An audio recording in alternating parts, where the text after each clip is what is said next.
По настанот кој што ја вознемири македонската јавност кога фондацијата Бугарска меморија битолските средношколци ги представи како истомисленици на клубот Ванчо Михајлов. Директорката на Средното техничко училиште Ѓорѓи Наумов од Битола Жанета Сервини денеска излезе со писмено како што вели до објаснување, во кое ја осудува злоупотребата на младите за дневно политички цели со ширење на лажни вести. Уште еднаш потенцира дека во Бугарија била само таа и нејзиниот заменик Љупчо Здаравковски и дека немало ученици.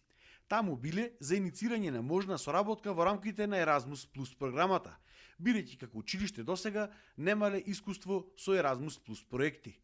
Според Сервини, соработката со Бугарија училиштето Ѓорѓи Наумов ја започнала уште во времето на СДСМ, кога градоначалник на Битола била Наташа Петровска.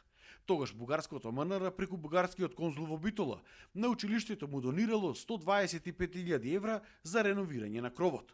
Но сепак се уште нема одговор дали тие биле во фондацијата Бугарска меморија на тајкунот Милан Врабески, кој ги финансира здруженијата Ванчо Михајлов во Битола и Цар Борис III во Охрид.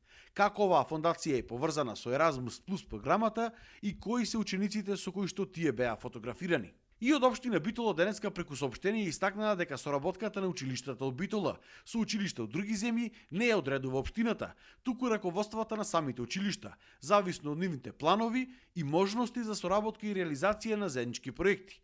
Согласно тоа, општина Битола не издала и немала обврска да издаде патен налог за патување на раководството на Ѓорѓи Наумов во Бугарија.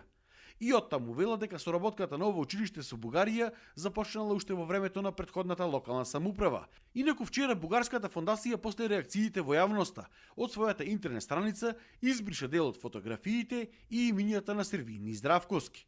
Потенцираше дека тие биле во Бугарија на покана на приватно училиште Цар Симеон Велики за планирање на заеднички проекти според Еразмус Плюс програмата и дека чиста случајност било тоа што нивната посета се совпаднала со посетата на македонски ученици на покана на Милан Врабески и оваа фондација.